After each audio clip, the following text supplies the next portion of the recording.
Hello बच्चों, let's read this question. The question says the process of migration of chloride ions from plasma to RBC and carbonate ion from RBC to plasma. इसको बोलते क्या है कि जो हमारा migration होता है क्लोराइड आयन का प्लाज्मा से आरबीसी के अंदर और कार्बोनेट आयन का आरबीसी टू प्लाज्मा। तो ये दोनों ही ब्लड के कंपोनेंट्स हैं, प्लाज्मा है आपका और आरबीसीज है। तो इनके अंदर क्या होता है, शिफ्टिंग होती है क्लोराइड आयन की और कार्बोनेट आयन्स की। तो हम इन दोनों की जो शिफ्टिंग होती है उसको एक्चुअल में बोलते क्या है ये हमें बताना है। तो बात करेंगे इसमें क्लोराइड शिफ्ट, आयनिक शिफ्ट, एटॉमिक शिफ्ट और पोटेशियम पंप। तो की कॉन्सेप्ट इसमें हमारा आ गया, की कॉन्सेप्ट आ गया क्लोराइड शिफ्ट, क्लोराइड शिफ्ट।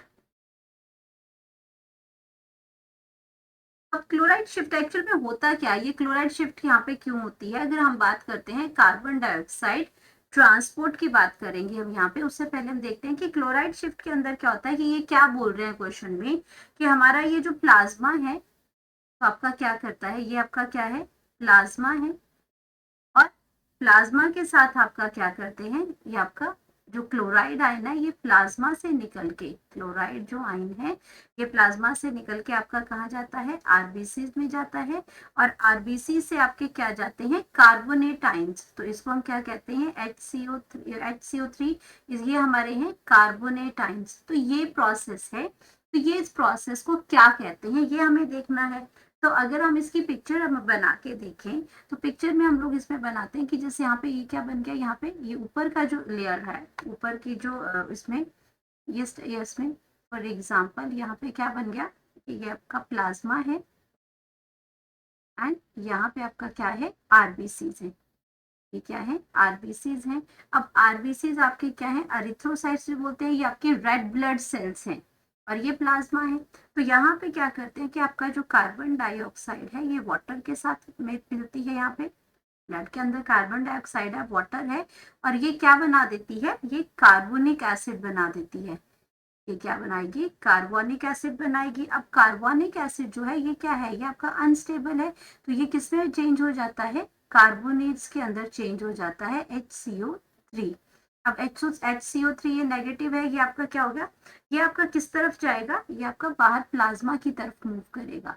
ये आपका क्या करेगा, प्लाज्मा की तरफ मूव करेगा और बाहर ऑलरेडी इसके पास क्या है, क्लोराइड आयंस है।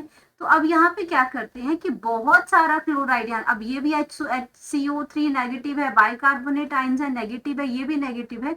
तो इसमें क्या करते हैं, इस ये जो नेगेटिविटी है इसको बैलेंस करने के लिए आपका ये जो क्लोराइड जो है ये क्या करता है, ये मूव करता है, क्लोराइड आपका मूव करेगा इनसाइड, क्लोराइड आपका मूव करेगा इनसाइड यानी कि आरबीसीज में आएगा और आपका जो इसका जो आपका बाइकार्बोनेट आयंस है ये आपके प्लाज्मा की तरफ मूव करेंगे और इसको जो हम कहते हैं, इसको हम कहते हैं क्लोराइड शिफ्ट। और इसका ये जो एक्सचेंज यहाँ पे हो रहा है, इसी एक्सचेंज को हम यहाँ पे कहेंगे क्लोराइड शिफ्ट हो रहा है यहाँ पे।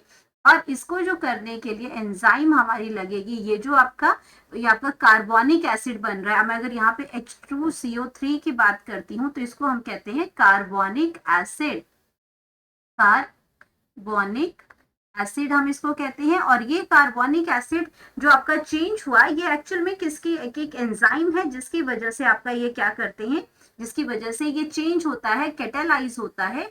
वहां पे ये जो आपका प्रोसेस जो हो रहा है वो एक एंजाइम के थ्रू कैटालाइज होता है। वो आपका कैसे होगा, इसमें एंजाइम इसके अंदर यूज होगी एंड वो एंजाइम आपकी क्या कहते हैं, एंजाइम इसमें यूज होगी और एंजाइम में आपकी यहाँ लिख रही हूँ, वो एंजाइम का नाम है इसमें carbonic anhydrase, carbonic anhydrase, anhydrase. तो आपकी ये जो एंजाइम है ये आपकी यहाँ यूटिलाइज, यहाँ पे यूज होगी और ये आपकी कार्बोनिक एसिड बनाएगी और ये आपका क्या होगा, ये चेंज होगा, इसमें डिसोशिएट करेगा और ये कार्बोनेट की फॉर्म में आपका जो कार्बन डाइऑक्साइड है ये प्लाज्मा के अंदर चला जाएगा। अब ये एक्चुअली ये सारी प्रोसेस भी क्यों हो रही है, तो ये प्रोसेस हमारी क्यों हो रही है एक्चुअल में कार्बन डाइऑक्साइड के ट्रांसपोर्ट के लिए। अब अगर मैं कार्बन डाइऑक्साइड के ट्रांसपोर्ट की बात करती हूँ, क्योंकि ये प्लाज्मा से आरबीसी में जा रहा है, आरबीसी से प्लाज्मा में जा रहा है, ये सब कार्बोनेट भी क्यों जा रहे हैं, क्योंकि हमें कार्बन डाइऑक्साइड की जो ट्रांसपोर्ट होती है वो आपकी 3 तरीकों से होती है। ये आपकी क्या करती है, जो 7% जो कार्बन डाइऑक्साइड होती है वो कैसे जाती है, प्लाज्मा के थ्रू जाती है। आपका प्लाज्मा डिजोल्व प्लाज्मा के अंदर जाती है, डिजोल्व इन प्लाज्मा की फॉर्म में जाती है, डिजोल्व प्लाज्मा की फॉर्म में जाएगी। और अगर मैं बात करती हूँ आपकी, ये सिर्फ 7% है, और अगर मैं बात करती हूँ कि जो 23% है, वो 23% आपकी कैसे जाती है, कार्बन डाइऑक्साइड जब आपका हीमोग्लोबिन के साथ बाइंड करता है। और अगर मैं बात करती हूँ कि 70% की यहाँ पे 70% की बात करती हूँ, तो जो कार्बन डाइऑक्साइड जो ट्रांसपोर्ट होती है वो इन्हीं कार्बोनेट आयन के फॉर्म में ट्रांसपोर्ट होती है, इसीलिए ये सारी प्रोसेस हो रही है। लेकिन यहाँ पे उस जो नेगेटिविटी जो ज्यादा और उसको न्यूट्रल करने के लिए क्लोराइड आयन जो है वो आपके अंदर आते हैं, कार्बोनेट आयन बाहर जाते हैं, और इस ये जो आपका जो एक्सचेंज हो रहा है इसी को हम क्लोराइड शिफ्ट कहते हैं, क्लोराइड शिफ्ट भी कहते हैं। और इसको हमारे पास दूसरा नाम भी क्या है, इसको हम क्लोराइड शिफ्ट भी कहते हैं, chloride shift.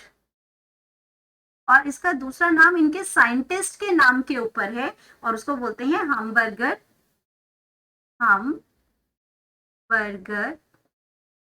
Phenomena, hamburger phenomenon भी इसको बोलते हैं। तो ये आपका आ गया, तो हमारे पास हमें अब अपना करेक्ट ऑप्शन मिल गया है, क्लोराइड शिफ्ट हम उसको बोलते हैं। तो बाकी आपका क्या होगा, बाकी ऑप्शन जो आपके रॉन्ग हो जाएंगे। आयनिक शिफ्ट नहीं है, एटॉमिक शिफ्ट नहीं है, ये आपका क्या है, पोटाशियम पंप भी यहाँ पे नहीं है, क्योंकि यहाँ पे कहीं पोटाशियम एक्सचेंज नहीं हो रहा है, तो ये पोटाशियम पंप भी नहीं है। जो एक्सचेंज होते हैं वही शिफ्ट आपका यूज हो रहा है यहाँ पे। तो आपके पास आ गया correct option, correct option, that is A, chloride shift. Hope you understood it well. Best of luck.